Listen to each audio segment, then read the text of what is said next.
¿Qué tal? Muy buenas tardes. Pues nuevamente bienvenidos a otra clase de sistema nervioso central.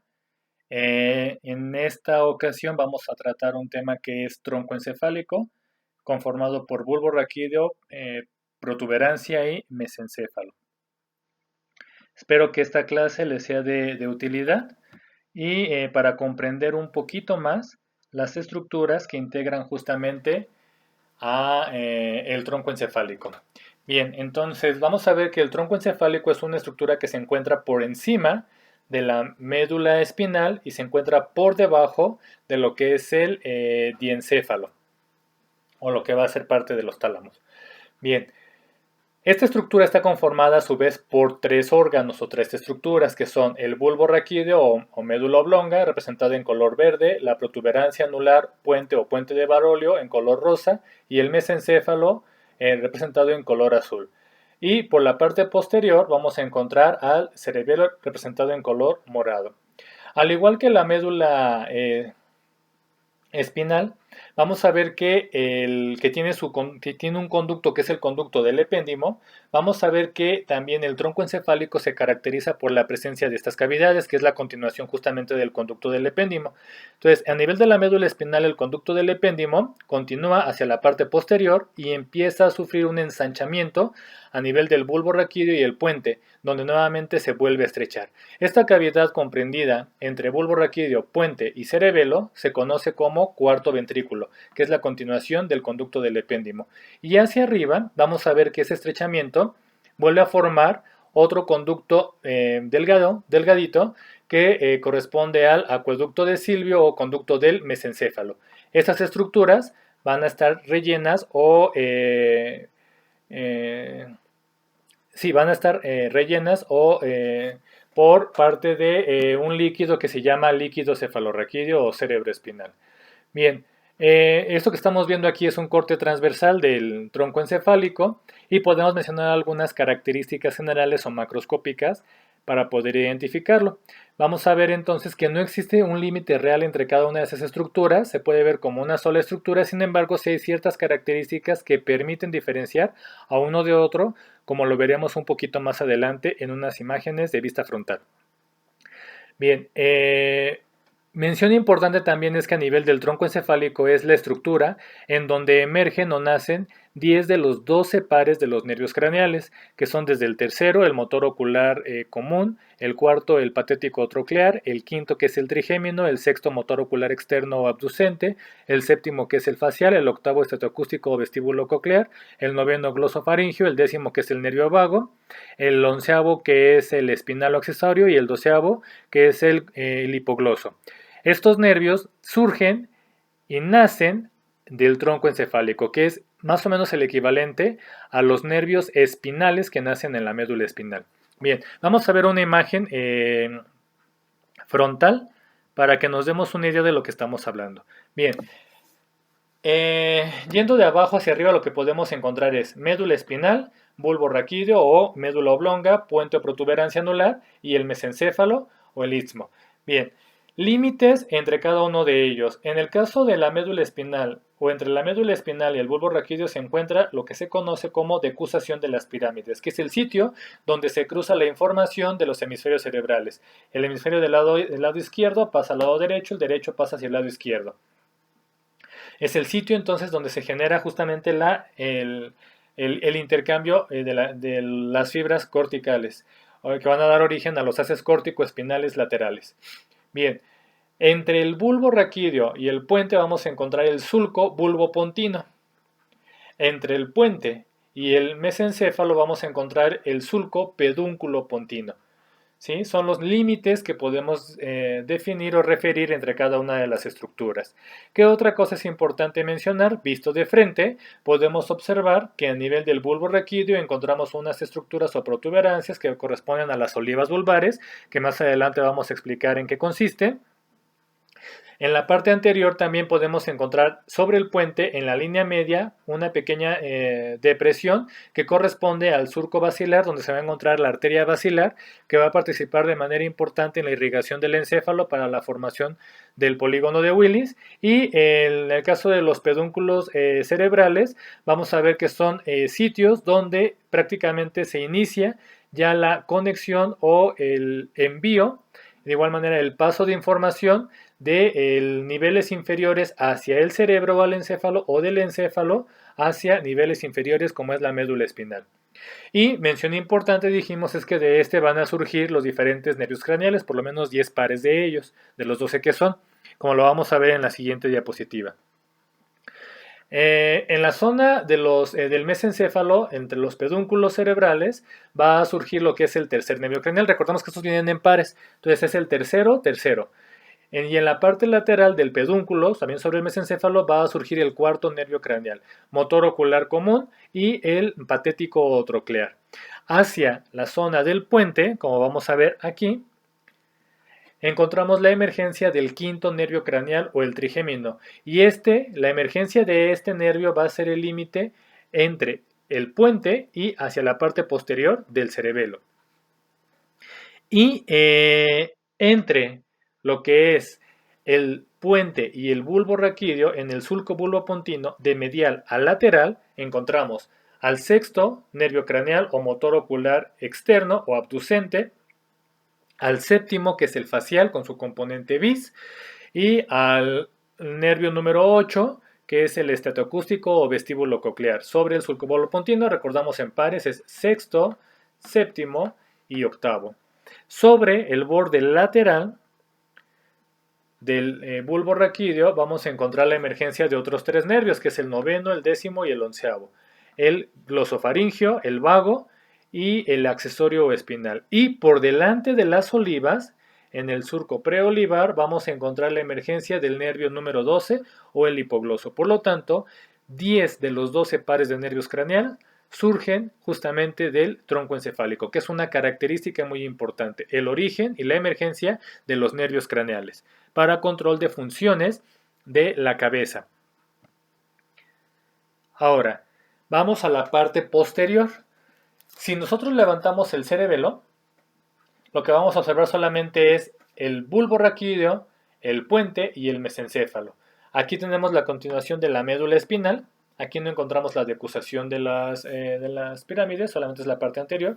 En la parte posterior lo que vamos a encontrar va a ser la presencia de unos núcleos, que son los núcleos de los cordones posteriores, que es el gracilis y el cuneiforme, que transmiten la información propioceptiva consciente. Bien, en la parte posterior vamos a encontrar que esto va a formar parte de la cavidad que dijimos previamente, que se llama cuarto ventrículo. Lo que estamos observando aquí va a ser el piso del cuarto ventrículo. Estamos observando aquí entonces una mitad inferior que corresponde al bulbo raquídeo, una mitad superior que corresponde al puente. Y nuevamente aquí se estrecha para formar el acueducto de Silvio, que corresponde al mesencéfalo. Bien, características importantes del piso del cuarto ventrículo. Está formado entonces por la parte posterior del puente y del bulbo raquídeo. Tenemos una mitad superior del puente y una mitad inferior del bulbo raquídeo. La parte superior, bueno, ambas, superior e inferior, van a estar divididas en la línea media, ¿sí? Y podemos encontrar a partir de esta línea media la presencia de unas columnas que corresponden a los núcleos de diferentes nervios craneales. De medial, sobre la línea media y cercano a este, encontramos en la parte superior, que es del puente, encontramos el colículo del facial o la rodilla del facial, que es donde se encuentra justamente el sexto nervio craneal. El nervio facial es el séptimo, pero el nervio facial rodea el núcleo del sexto para formar justamente el colículo del facial. Lateral a este encontramos el núcleo del quinto nervio craneal o trigémino. Ahora, hacia abajo, estas mismas columnas se continúan y van a formar protuberancias también de otros nervios craneales. Hacia la parte inferior de donde se encuentra la columna del sexto nervio craneal encontramos la columna del 12º o del nervio hipogloso. Y por debajo del quinto encontramos el núcleo o los núcleos del nervio vago. Es fácil aprender, 6 12, 5, 10. 6, 12, 5, 10. Son 4 nervios que se pueden observar sobre el piso del cuarto ventrículo. Bien, ahora vamos a ver ya, y otra cosa muy importante es que justamente a nivel del cuarto ventrículo vamos a encontrar 3 orificios importantes por los cuales el líquido que rellena esta estructura, que es líquido cefalorraquídeo, puede salir o emerger para cubrir por la parte exterior al sistema nervioso central. Tenemos un orificio superior y 2 orificios laterales. El superior o la válvula de Vicens y los laterales o válvulas de Tarín. Estos es importante tenerlos en consideración porque si llegan a obstruirse pueden condicionar que el líquido cefalorraquídeo que se encuentra en el interior no pueda salir y por lo tanto va a generar un aumento de la presión en la parte interna del sistema nervioso y puede generar trastornos por hipertensión dentro del sistema nervioso central. Eso es algo importante a mencionar respecto al cuarto ventrículo. Y bueno, también otra parte importante pues correspondería al techo, ¿sí? Y el techo pues va a estar conformado principalmente por estructuras del cerebelo. Las paredes laterales van a corresponder a los pedúnculos cerebelosos que veremos en cerebelo. Son 3 pares, uno inferior, uno medio y uno superior. Y estos 3, es como si fuera una arañita, son 3. Entonces, estos 3 van a formar la pared lateral o las paredes laterales del cuarto ventrículo. Bien, ahora, esto es de manera general cómo se encuentra estructurado el tronco encefálico. También es importante mencionar que el mesencéfalo, aquí en la parte posterior, puede ser evidente aquí la presencia de 4 protuberancias que se llaman tubérculos cuadrigéminos o colículos. Tenemos 2 tubérculos cuadrigéminos superiores, 2 tubérculos cuadrigéminos inferiores y también se llaman colículos anteriores y colículos posteriores, que es muy importante para funciones del oído y de los ojos. Bien, esto es lo que se refiere de manera general a la estructura macroscópica o la vista externa del tronco encefálico. Vamos a hablar ahora de la sistematización del tronco encefálico, esto es, cómo se encuentran organizadas, ¿sí?, las diferentes sustancia gris y blanca para formar estructuras como núcleos y haces. Bien, lo que vamos a ver ahora van a ser cortes transversales de cada una de esas estructuras del bulbo raquídeo, puente y mesencéfalo y vamos a observar cómo se encuentra organizada esa sustancia gris y sustancia blanca. Bien, vamos a comenzar entonces con el bulbo raquídeo y lo que estamos encontrando aquí es lo siguiente. Vamos a empezar la descripción de adelante o de anterior hacia posterior y de medial hacia lateral. Vamos a estar rodeando para poder abarcar las diferentes estructuras que integran al bulbo raquídeo. Primero, en la parte anterior lo que encontramos es el fascículo piramidal, que corresponde a las fibras que provienen de la corteza cerebral, del lóbulo frontal, y que van a formar lo que son los haces córtico-espinales para el movimiento de tipo voluntario, acción sobre músculo estriado esquelético, de manera voluntaria. Y recordamos que el límite inferior del bulbo raquídeo y el límite superior de la médula espinal va a ser la decusación de las pirámides, que es donde estos fascículos intercambian las fibras. Las fibras del lado derecho pasan al lado izquierdo y las del izquierdo pasan al lado derecho, para ser completamente decusadas o cruzadas. Hacia la parte lateral encontramos otro núcleo que es justamente la oliva vulvar, y esta oliva vulvar va a tener a su cargo la conexión entre estructuras de la sustancia reticulada del mismo bulbo raquídeo, del cerebelo, del cerebro y la médula espinal. Recordamos que aquí se va a formar el tracto olivoespinal, que también tiene una función en cuanto al movimiento extrapiramidal o involuntario. De la oliva espinal también es importante mencionar que regula parte de los movimientos automáticos y el tono muscular, parte del movimiento extrapiramidal. Ahora, hacia atrás de la oliva vulvar vamos a encontrar la presencia de los haces espinocerebelosos, ventral y lateral. Ustedes recuerdan de médula espinal, el espinocerebeloso ventral, o también llamado haz de Gowers, que es el que cruza donde las fibras se cruzan al lado contrario de la médula espinal. El tracto espinocerebeloso dorsal, ¿sí?, o de Flechig, que es el que se queda del mismo lado. Y recuerden que tanto el haz de Gowers como el haz de Flechig participan en la propiocepción de tipo inconsciente no dolorosa para la regulación del tono muscular, de la estática y el movimiento. Por delante del tracto espinocerebeloso ventral vamos a encontrar el tracto espinotalámico lateral, que recordamos participa en la transmisión de la exterocepción de tipo termoalgésica, temperatura y dolor, y encontramos también la presencia del tracto o el haz rubroespinal, que proviene del núcleo rojo, que vamos a ver más adelante, para el control del movimiento extrapiramidal o también involuntario, y participa junto con la oliva vulvar para la regulación o la calibración de los movimientos del sistema musculoesquelético estriado. Bien, hacia medial y por delante del tracto espinocerebeloso dorsal vamos a encontrar otro núcleo o el núcleo de un nervio cerebral, que es justamente el núcleo pontino o el núcleo principal del quinto nervio craneal, el componente sensitivo. Aunque es pontino, que nos habla del puente, este núcleo se extiende hacia el bulbo raquídeo. Entonces va a tener una función muy importante porque recordamos que el quinto nervio craneal, o como veremos más adelante, el quinto nervio craneal es responsable de la sensibilidad de la cabeza y de los orificios de la misma, ojos, oídos y nariz y boca, o tiene parte de esa sensibilidad. Ahora, hacia la parte medial y más posterior, encontramos primero la cavidad del cuarto ventrículo. Recordamos que la mitad inferior corresponde justamente al bulbo raquídeo. Entonces, por delante de la cavidad del cuarto ventrículo, ¿sí?, vamos a encontrar diferentes núcleos. El más lateral de ellos y por detrás del núcleo pontino se encuentra el núcleo solitario.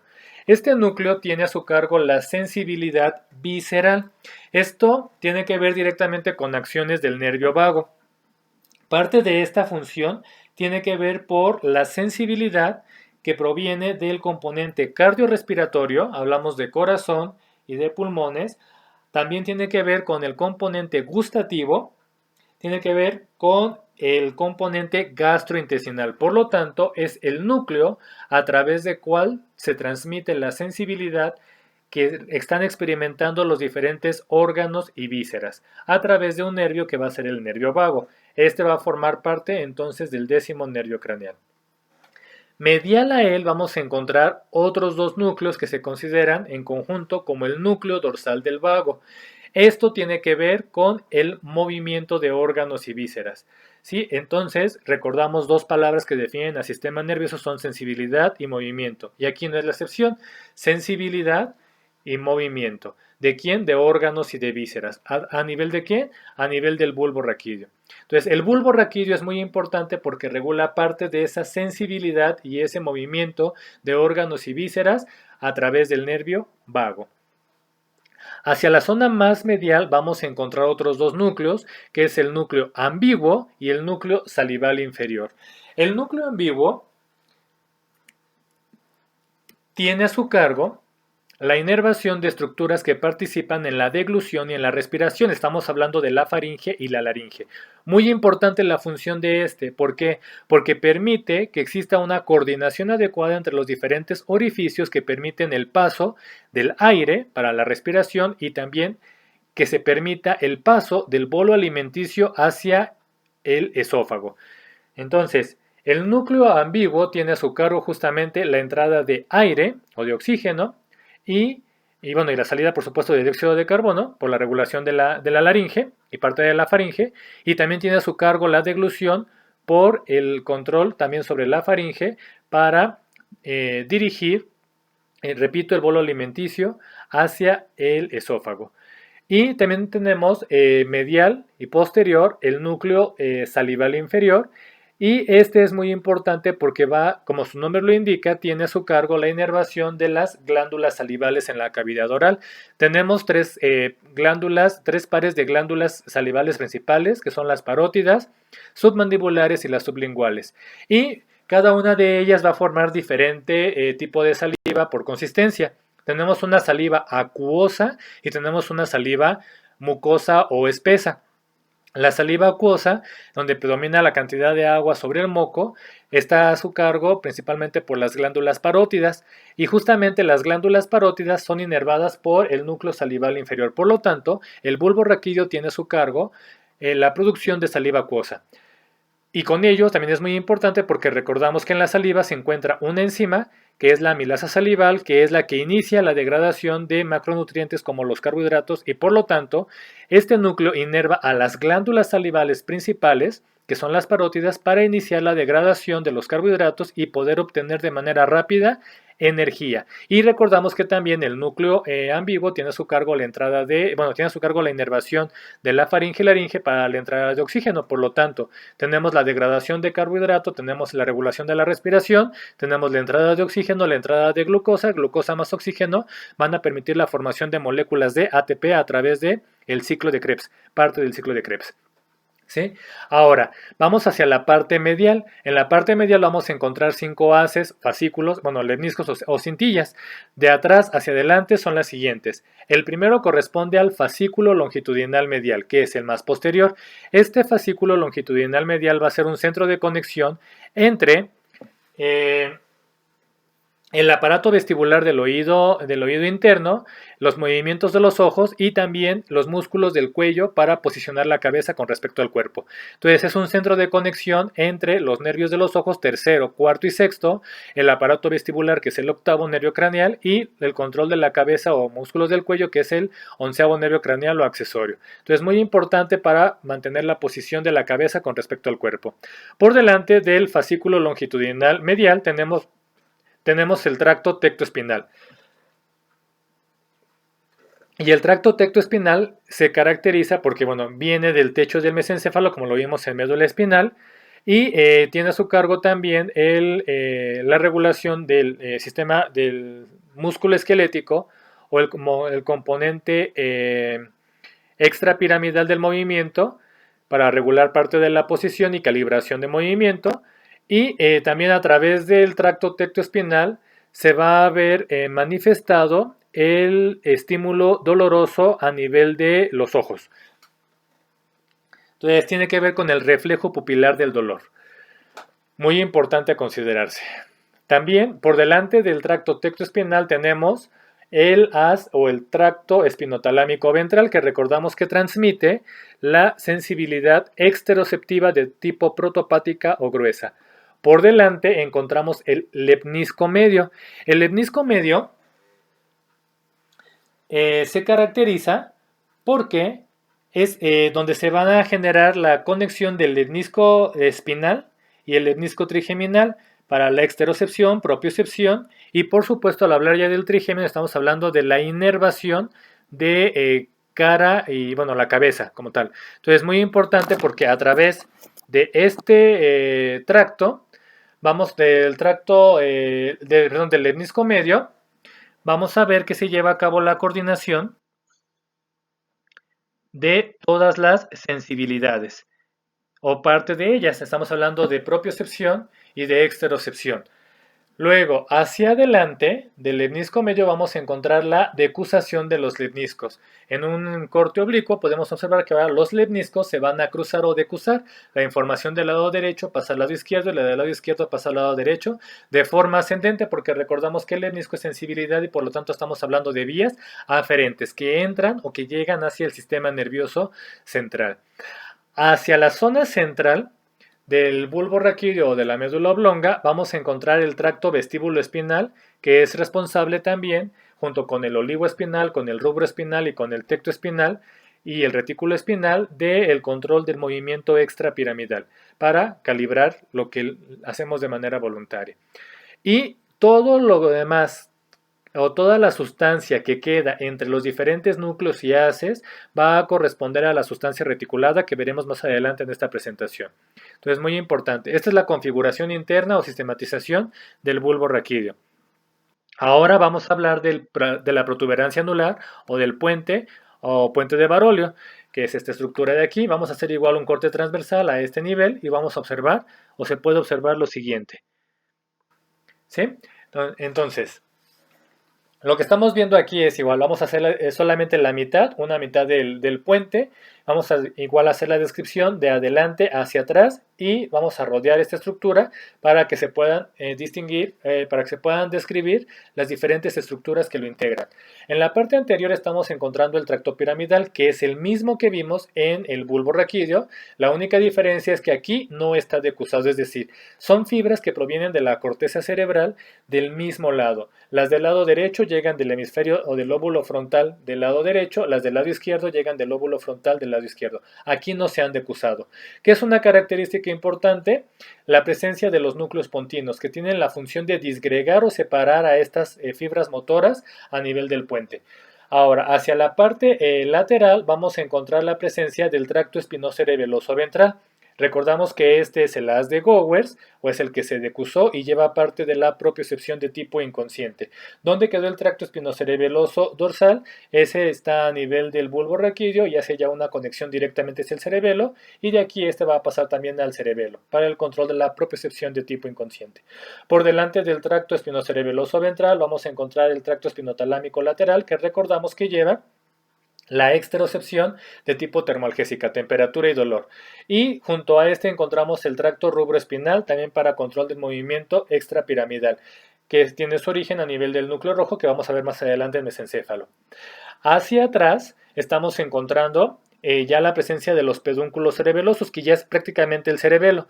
Recordamos, o como mencionaba previamente, de una imagen anterior, que el límite entre el puente y entre el cerebelo es justamente la emergencia o el origen aparente del quinto nervio craneal. Entonces tenemos puente en la parte anterior, cerebelo en la parte posterior. En la parte posterior del puente estamos encontrando el núcleo vestibular, que va a formar parte del octavo nervio craneal para el control del equilibrio en coordinación con el aparato justamente vestibular, lo que son los conductos semicirculares, justamente para la cuestión del equilibrio de manera periférica por el oído. Medial a este vamos a encontrar el núcleo salival superior, no el inferior, el salival superior. Núcleo salival superior que tiene a su cargo la inervación de las glándulas sublinguales y las submandibulares, y la estimulación de este va a formar una saliva mucho más espesa, y también por supuesto permite la degradación de alimentos por la secreción de saliva y las enzimas salivales. Medial a este vamos a encontrar el núcleo del 12º nervio craneal o el hipogloso. Aquí tenemos justamente una conexión entre lengua, el movimiento de la lengua, ¿sí? O el origen del nervio principal motor de la lengua. Por delante de este vamos a encontrar un núcleo muy importante, que es el núcleo del nervio facial o el séptimo nervio craneal en su componente motor.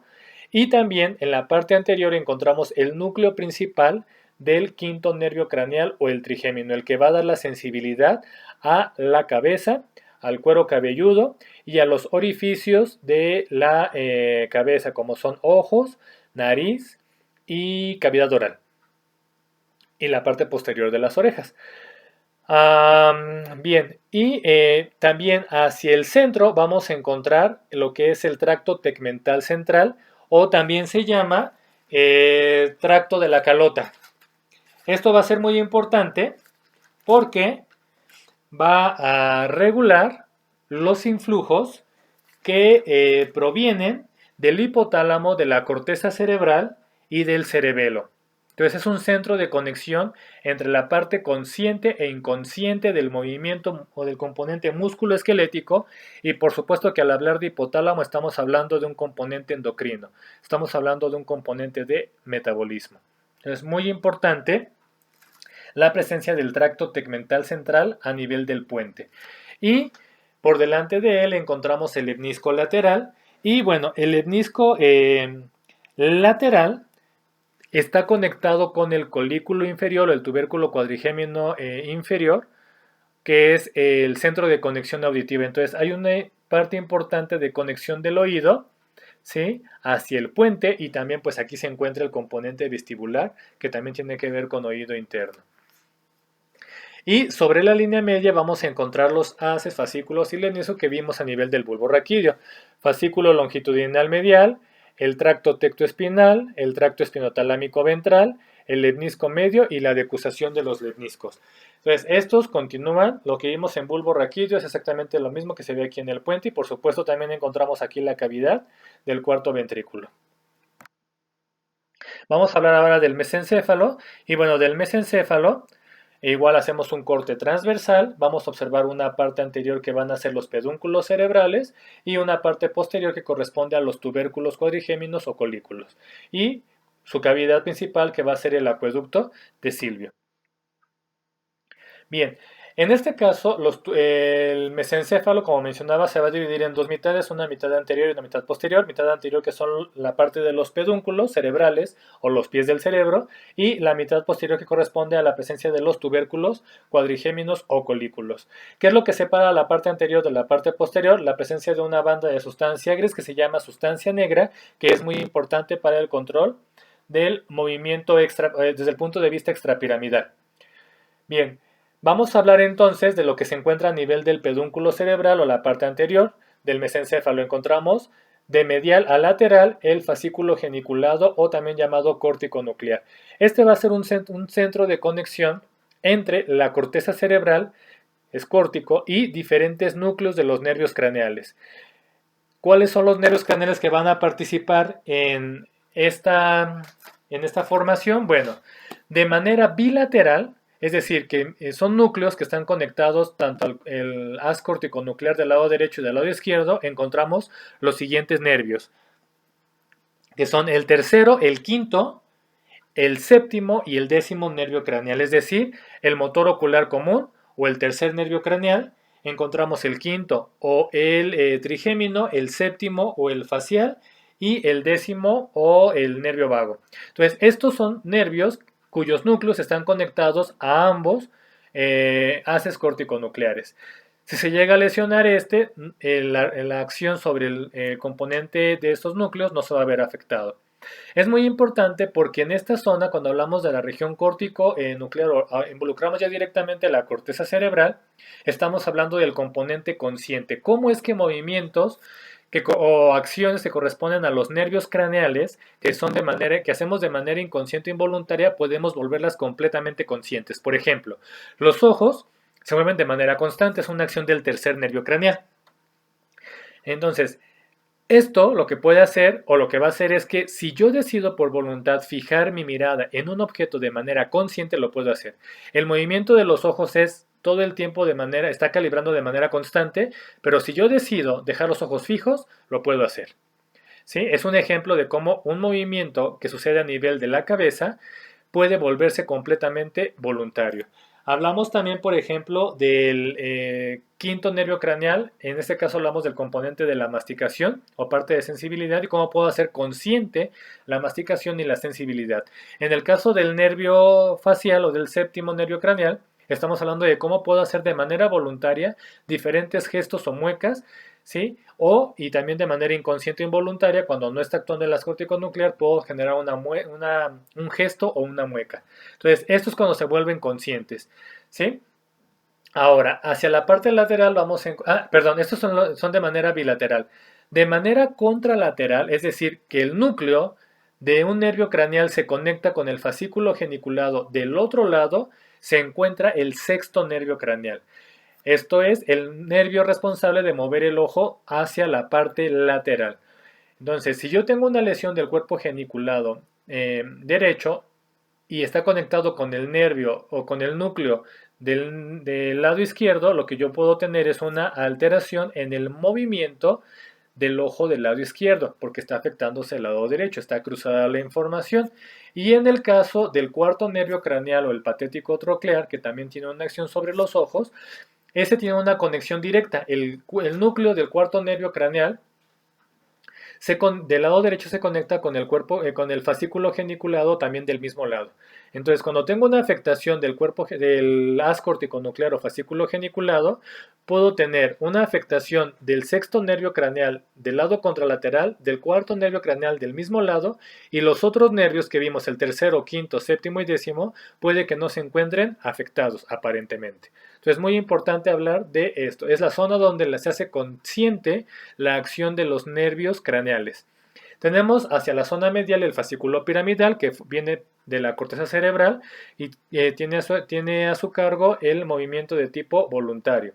Y tenemos también ya hacia la parte más lateral las fibras temporopónticas. Hacia la parte posterior estamos encontrando en la parte más posterior la presencia de los tubérculos cuadrigéminos, que son dos pares, lo dijimos previamente, dos tubérculos cuadrigéminos superiores y dos tubérculos cuadrigéminos inferiores.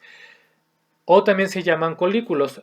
Los tubérculos cuadrigéminos superiores se llaman colículos anteriores y los tubérculos cuadrigéminos inferiores se llaman colículos posteriores. Estos tienen a su cargo o son centros de conexión. Los tubérculos cuadrigéminos superiores o anteriores son el centro de conexión óptica y los colículos posteriores o inferiores son un centro de conexión auditiva. Esto es muy importante porque existe realmente una conexión a nivel de los ojos y los oídos, como un chiste, ¿no? Bájale al radio para poder estacionarme, para poder acomodarme, porque es que si modifico la función de los oídos, tengo un mejor control sobre los ojos. Es un ejemplo y puede parecer a chiste, pero tiene una explicación real. Y sobre la parte medial o en el centro, sobre la parte de los tubérculos cuadrigéminos superiores en la línea media, tenemos aquí la glándula pineal, ¿sí? Que también forma parte del sistema endocrino. Entonces, muy importante esta parte posterior del mesencéfalo. Hacia adelante vamos a encontrar en la línea media el acueducto de Silvio, que es la cavidad principal del mesencéfalo, y lateral a este vamos a encontrar el núcleo principal del tercer nervio craneal y el núcleo accesorio del tercer nervio craneal, que tiene su acción directamente sobre la pupila. Y por debajito del núcleo del tercer nervio craneal y también a nivel del mesencéfalo encontramos el núcleo del cuarto nervio craneal. Muy importante porque aquí se encuentra el control de la pupila y cualquier alteración a nivel del mesencéfalo puede tener una manifestación clínica sobre la contracción o la dilatación pupilar. Y por delante de este encontramos el fascículo longitudinal medial que también ya mencionábamos previamente, y en la zona central o más hacia el centro encontramos un núcleo importante que es el núcleo rojo, que es un centro de intercambio de los hemisferios cerebelosos hacia la corteza cerebral y hacia la médula espinal. El hemisferio cerebeloso del lado izquierdo pasa al núcleo rojo del lado derecho y el hemisferio cerebeloso del lado derecho pasa al núcleo rojo del lado izquierdo para generar intercambio de las fibras e intercambio de la información. Y es el sitio donde se origina el haz rubroespinal. Hacia adelante, entre el núcleo rojo y la sustancia negra, vamos a encontrar una banda que está formada por el lemnisco medial, por el tracto espinotalámico ventral y por el lemnisco lateral. Sí, que también ya lo mencionábamos previamente. Bien, esto es en cuanto a cómo está organizado la sustancia gris y la sustancia blanca, de manera esquemática. Vamos a verlo ahora de forma escrita, ya casi concluyendo, lo que es la sistematización del tronco encefálico o cómo está organizada la sustancia gris y la sustancia blanca de manera general. Y podemos hablar de 6 apartados, que son los núcleos de los nervios craneales, núcleos propios del tronco encefálico, que recordamos que un núcleo es un conjunto de sustancia gris rodeadas de sustancia blanca. Encontramos fascículos o haces, que son un conjunto de sustancia blanca. Tenemos fibras propias del tronco encefálico, también son en conjunto de sustancia blanca. Y mención aparte va a tener la sustancia reticulada, que es una mezcla de sustancia gris y sustancia blanca. Vamos a hablar sobre los núcleos de los nervios craneales primero. Y vamos a ver que estos, en una línea media tenemos el tronco encefálico y vamos a ver que pueden dividirse de medial hacia lateral o de medial hacia lateral en 4 grupos, que son los núcleos somatomotores, visceromotores, viscerosensitivos y somatosensitivos. Somatomotores son aquellos en que tienen una acción sobre músculo estriado esquelético, ¿sí? Y abarcan del tercer nervio craneal, que es el motor ocular común, hasta el 12º, que es el hipogloso. Entonces son del 3 al 12 son somatomotores, excepto el octavo o el estatocústico o vestíbulo coclear. Tenemos núcleos visceromotores, que son el tercero o motor ocular común, el quinto o trigémino, el séptimo facial y el noveno o glosofaringio. Viscerosensitivos, que tienen a su cargo la sensibilidad justamente de órganos y vísceras, el 10º nervio craneal, o vago o craneoneumogastroentérico. Y somatosensitivo encontramos al esteatocústico o vestíbulo coclear. Entonces, de manera general, estos son los núcleos de los nervios craneales y son el origen real de los nervios craneales, que esto ya es motivo de otra clase. Ahora, como segundo punto encontramos a los núcleos propios del tronco encefálico, que son 6 principalmente, y van a depender del nivel donde se encuentren. Encontramos a la oliva vulvar y los núcleos de los funículos o cordones posteriores, gracilis y gol, que se encuentran ubicados a nivel del bulbo raquídeo. Recordamos que la oliva vulvar es un centro de conexión entre el cerebro, el cerebelo, la médula y la sustancia reticulada. En el caso de los núcleos de los cordones posteriores, recordamos que son los cordones posteriores de la médula espinal, que es el haz de Gol y el de Burdack o gracilis y cuneiforme, transmiten la sensibilidad propioceptiva consciente o dolorosa, acción del sistema musculoesquelético. En el caso de los núcleos del puente, ya dijimos, se encuentran en el puente y tienen la función de disgregar a las fibras de las fibras corticales que van a formar el haz corticoespinal o de la vía piramidal. Y tenemos 3 ubicados a nivel del mesencéfalo, que es el núcleo rojo, que ya vimos que es un centro de decusación para el cerebelo, sustancia negra, que también es un centro de control del movimiento extrapiramidal, y los colículos o los tubérculos cuadrigéminos. Entonces, de manera general, estos son los núcleos que se encuentran específicamente en el tronco encefálico y los encontramos por niveles: bulbo raquídeo, puente y mesencéfalo. 3 estructuras que integran al tronco encefálico.